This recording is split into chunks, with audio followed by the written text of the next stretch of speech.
guys, welcome back to my channel. Today I'm going to be filming books that I would quite literally sell my soul to read for the first time again. Some of my favourite books and books I think are really good aren't ones that I would like sell my soul to read again just because like nothing that crazy happens in them. But these ones, if my memory was wiped, these would be the first books I would go to. Well, I guess I wouldn't know.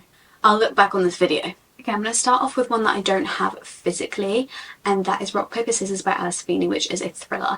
And I think a lot of thrillers, like, they're always going to be ones that you want to read for the first time again because they're shocking. And that is the whole point of them, is to shock you, and you want to relive that shock again. And I think the most shocking thriller I've ever read is Rock, Paper, Scissors. From start to finish, I was gripped because it's one of those thrillers, which is my favourite type of thrillers, where every chapter ends on something that keeps you reading.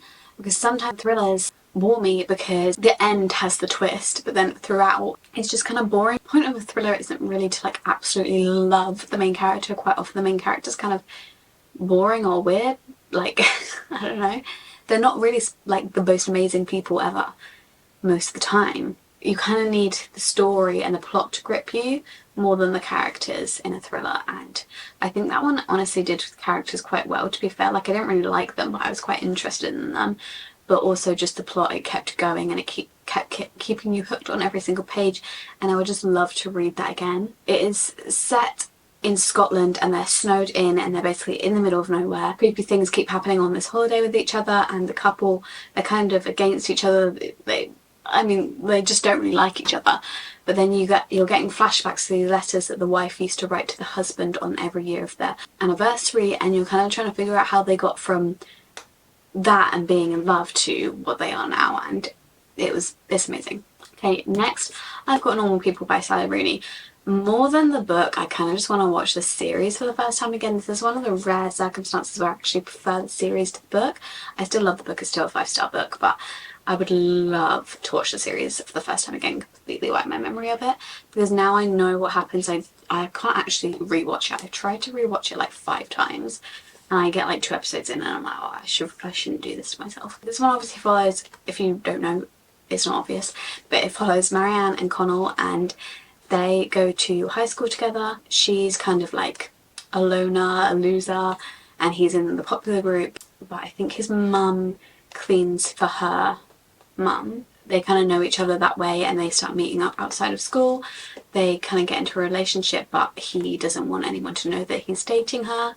From there it kind of follows them throughout the years of their life, when they just constantly are like back and forth, miscommunicating with each other, on and off again. It sounds like the most annoying book ever, and it is, but I love it. Okay, then we've got the Shatter Me series by Hiro Maffei. Now this isn't like my favourite series ever. I can recognise that it's not like the best. Probably the funnest book series I've ever read, and I just want to wipe my memory and go back to reading it because it's just so much fun. Basically follows Juliet, I think her name is, and she has this power where if she touches people they die, and she is being kept locked away because of that power. But then the government, they decide that they want to use her as a weapon, and so they take her out of her cell and try and use her as a weapon, and it's basically about her like fighting back against the government.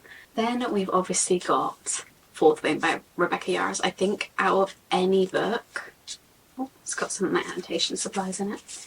I think out of any book I would most like to reread Fourth Wing and I Am Flame for the first time again, because I don't think any book has ever matched up to it in the levels of fun, in how it's made me feel, and how much I love the characters. The plot is just so fun as well. The romance is so good. There's just not another book like this one, and so I would love to reread these for the first time again. If you've never read this or don't know what it's about, it basically follows Violet. She was trained from when she was little to be a scribe in this war college, which is basically people who write up reports about the war, but instead she ends up going into the Riders Quadrant because her dad, who was a scribe, passed away, and her mum, who's a rider, makes her go into the Riders Quadrant instead, which is basically where you get trained to ride a dragon and then you have to go fight in the wars. Fourth Wing follows her first year, where she's going through all these trials to try and earn a dragon, and then I Am Flame follows on from that.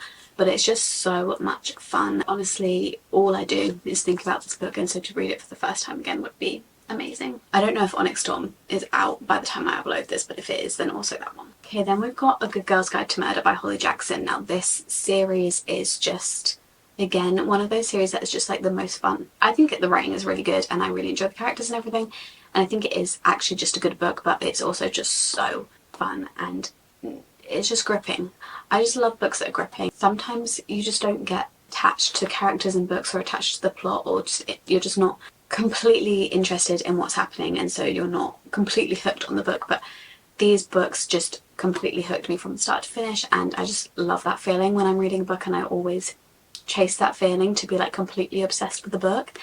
And that's kind of what these books gave me. This one even more because it's obviously a mystery and I'd love to reread it from the start, not knowing what was happening, see if I could guess it. I think maybe with the amount of books I've read now I could probably maybe guess it, because this was like me getting back into reading was when I read this. This one basically follows Pippa, who is doing a EPQ in school, which is like a project that you have to do, and she's doing it on this murder that happened, and she kind of basically figures out that she doesn't think that the guy who is blamed for doing it did it, and so she sets out with the guy's brother to figure out who actually committed the murder. And we've got the ACOTAR and the Throne of Glass series by Sarah J Maas. ACOTAR, is there any explanation needed? Also, just the look of these books just bring me joy. They're so colourful and lovely. These characters live rent-free in my head. This plot lives rent-free in my head. I don't think there's anything that happened in this book that I've forgotten, to be honest. Like, I think about it all the time. So this one follows Feyre, who is a human, and she is really poor and she lives with her dad and two of her sisters, and they're all really poor, and she takes up hunting to be able to provide for the family, but she accidentally shoots one of the Fae, and then as punishment she has to go and be a prisoner in the Spring Court. And I can't really say much else.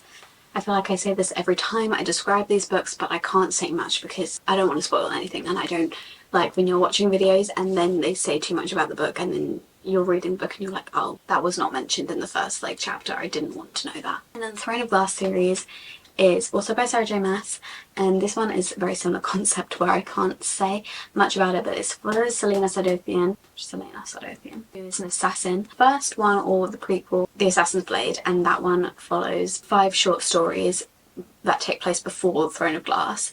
And that one, I don't know if I could handle reading that again. I don't think I've ever felt so much reading a book. And it's only like a prequel. Honestly, when I do my reread of this, because I will be doing a reread of this, I don't know if I'm going to be able to do Assassin's Blade. It's going to be so sad. I really need to reread this more than anything. So maybe like I wouldn't actually want to reread this for the first time again, because I feel like rereading it for the second time will actually be more beneficial, because I feel like reading it for the first time I was kind of confused for a lot of it, and I'm quite excited to reread it for a second time and kind of be a little bit less confused and be able to take in more of the plot. It was an amazing journey. It's a very long book series. I obviously haven't got all the books here with me because they're scattered all around my room because I picked them up and they just fell everywhere. So also the tandem read where you read Empire of Storms and Tower of Dawn at the same time, that was so fun. I want to do that for the first time again. It was so satisfying how you were reading a chapter from one book and then you'd go to the chapter to the next book and it would be on the same timeline. Then I've got The Ministry of Time by Callie-Anne Bradley. Is one again where I'd want to, maybe I wouldn't want to read it for the first time again because I'd be confused, but I want to read it for the second time so that I understood it a bit more. But I think actually with this one I'd want to reread it for the first time, but I'd want to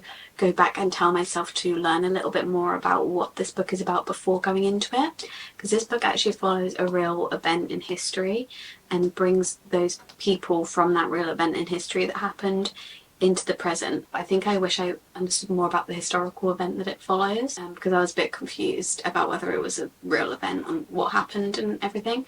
But I think once I read the end of this book, she's got like an afterword, it all kind of made a bit more sense, so I kind of wish I knew a bit more about it before going into it. But it was still good, even being confused, especially once you got to the end and realised everything. Then I've got Once Upon a Broken Heart by Stephanie Garber. This one is a 3-book series and it's just very whimsical, and everything that you see on the cover is what the story is like. It's very magical, whimsical and fun, and I just kind of want to read it for the first time just because it was the most fun I've had reading in a long time, especially the second one, The Ballad of Never After, is probably the most fun I've ever had with a book other than Fourth Wing. It's just a very easy read as well. It was a very quick, easy read. This one follows Evangeline, who she's a bit of like a whimsical, like in the clouds girl, and she has an ex-boyfriend who is now marrying her sister and she wants to stop the wedding. So she goes to Jax, who is the Prince of Hearts, and he's like a fate and they can grant wishes, and she asks him to stop the wedding, but she ends up bargaining with him. She's kind of trapped in like a deal with him, and that's how this book starts. Then got Dance of Thieves by Mary Pearson. This one is a duology with vowel thieves, and I love both books equally. I would love to read both books for the first time again. This one is just a very well written fantasy. Like a lot of these fantasies, they're still well written. Like a lot of these books that I've recommended, they're still well written, but this one's like actually feels like you're reading like a proper thought out, like every single word is thought out in this book. In these books you can definitely tell that she has sat down and properly thought about what she wants this book to be and everything. I'm not saying that they didn't in the other books, but just everything feels very intentional, and it feels like a very well-rounded, fully thought out duology. It is a romantasy. It's more of a 50-50 split. There is a lot of plot in this one. It actually is quite confusing at the start, but you get the hang of it. Just keep reading and you'll be fine. This one follows Cassie, who is the member of the Queen's Guard, and she gets tasked to go to this outlaw family to pretend that she's going to like check up on them, but really she's going to try find something that she thinks they have. I'm not going to say it because I don't know if it says it on the back. And then the leader of the outlaw family is Jace, who is the male main character of this book. And yeah, I think it says set in the mode of the Remnant Chronicles, so I think there might be books before this, so maybe I should go read them. Let me know if you've read them, and maybe I will. And then the last one is The Night Circus by Erin Morgenstern. This one I have not reread, and it's a 6-star book, and I'm very serious about my 6-star books. I think I've only got 4 of them, but I think I'm going to put Dance of Thieves up to a 6-star book. I'm very serious about them, and this is one of the only ones I haven't reread, especially because I read it like 2 years ago, so that's quite an achievement. But I haven't reread it because I'm kind of scared it won't be a 6-star when I reread it. I'm kind of scared it was right place, right time kind of read, and I just really loved it because I was in the mood for it. But I am going to reread it at some point, and we will see. But I just kind of wish I could reread it for the first time in the exact mood and moment and time I was in when I read this for the first time, because I think that's what made it so amazing. And I think maybe on my reread it won't be quite as good, but maybe I'll try and replicate the time. I think it was like autumn. This one follows a circus. It's like a travelling circus that pops up around the place, and I don't know when it's going to pop up, and it's kind of this famous circus that everyone wants to go and attend, and nobody knows that it's actually magic, because in this world it's basically just set in the real world and nobody knows that magic exists except people running the circus. And there's not much more plot than that, to be honest. Celia and Marco are 2 young magicians who were trained since childhood for a deadly duel. With the lives of everyone in the circus for dreams at stake, they must test the very limits of imagination and their love. So it's got a bit of romance, and romance is definitely a big subplot. This is not a romantasy, this is a fantasy. Basically you've got a load of little subplots all in it, and it basically all revolves around the circus, and I don't really know how else to describe it. I loved it, and I would really love to reread this one. I think I could definitely do a part 2 if I had to choose. I don't know how many I chose. 1, 2, 3, 4, 5, 6, 7, 8. Well, if I had to choose exactly 11, if that was the terms and conditions, I had to choose exactly 11, then these would be the 11 that I chose. But I could definitely make a part 2 with other ones. Let me know some of your absolute favourite all-time books that you would pay great amount of money to reread again. Give this video a thumbs up if you enjoyed it, subscribe down below and turn on my post notifications so you'll get notified every time that I upload. If you want to, you can follow my social medias at _libraryofeden on both TikTok and Instagram, and I will see you in my next video very soon. Bye!